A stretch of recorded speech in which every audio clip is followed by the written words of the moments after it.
Ce qui est particulier, c'est que dans les années 1820-1830, avant finalement les rébellions, c'est qu'il va se passer un paquet de choses qui va mener finalement ces citoyens-là à bout. Il va y avoir des problèmes sociaux dans la colonie du Bas-Canada, des problèmes comme la division des terres dans la population.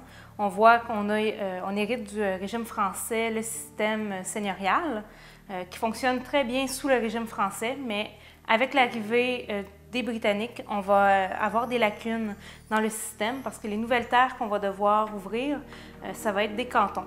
Et le but des cantons, c'est vraiment de commencer à peupler ce territoire-là vraiment de façon plus radicale, de façon plus importante. Pour être propriétaire finalement d'un terrain dans les cantons, il va falloir l'acheter. Et ces terrains-là, ces cantons-là ne sont pas donnés par le roi d'Angleterre, mais sont vendus à des marchands, bien souvent britanniques aussi. On va aussi refuser la création de nouvelles seigneuries et de l'expansion de celles-ci aussi. Et là, traditionnellement, dans le Bas-Canada, on a l'habitude de faire de nombreux enfants dans les familles. Et on va aussi avoir l'habitude finalement de diviser ces terres-là entre nos enfants. Donc, notre seigneurie, on va la rediviser, on va donner des terres, eux vont avoir des enfants, on va la rediviser, etc. Mais là, on n'a plus le droit de les agrandir, on n'a pas le droit d'en fonder de nouvelles. Donc, on n'a pas vraiment le choix, il faut aller acheter des cantons. Et un canton, contrairement à une seigneurie, c'est qu'il faut le payer avec de l'argent.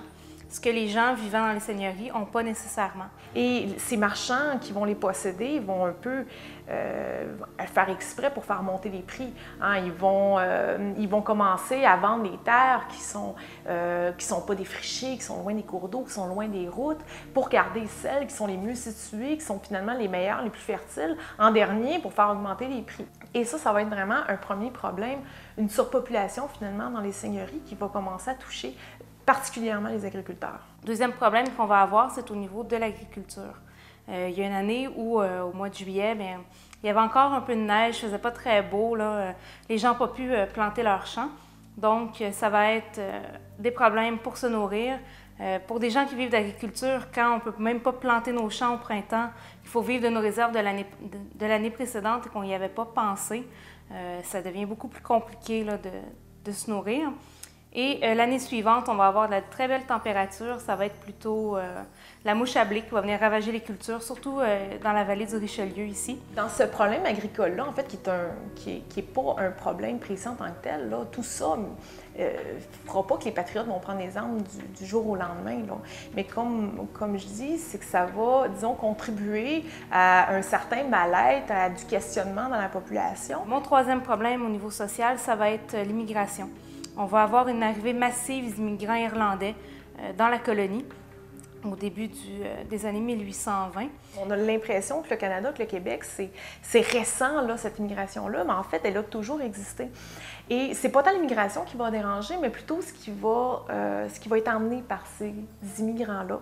Hein, le voyage entre la vieille Europe et le Bas-Canada se fait sur des bateaux, dans des conditions de salubrité assez moyennes, voire inexistantes, avec des marchandises, avec des animaux, et sur une grande période, on peut parler de quelques mois.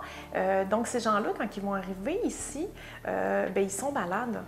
Plusieurs vont avoir, entre autres, le choléra. Donc, on va former ce qu'on va appeler sur la grosse île, le petit village de quarantaine, finalement, où on va débarquer les gens qui toussent, finalement, question de voir si la maladie va se développer ou pas.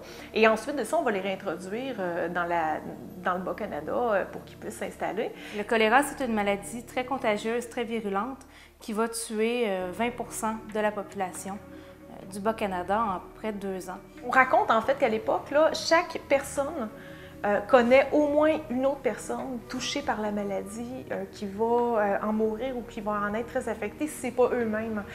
C'est dire à quel point finalement cette maladie-là va faire peur aux gens et va venir dans la tradition populaire, dans la culture populaire, vraiment marquer les gens et donner une autre façon de craindre un peu tout ce qui arrive. Par la suite, on va avoir aussi des problèmes économiques. Et ici, c'est la Banque du Peuple qui va fermer. La Banque du Peuple a été fondée et soutenue par les patriotes. Donc, les gens qui mettaient des sous de côté pour éventuellement aller s'acheter un canton repartent à la case départ, ils perdent tout ce qu'il y avait là. Donc, les gens vont avoir de la difficulté à se loger, vont avoir de la difficulté à se nourrir, certains vont être malades. On est vraiment dans un... socialement parlant, on ne vit pas des beaux moments, on ne vit pas des belles heures de façon générale dans la population. Et ça, tant francophone qu'anglophone, c'est vraiment un moment, disons, propice à l'éclatement, à mon sens. Hein, on a l'impression qu'il manque juste une étincelle pour allumer tout le brasier.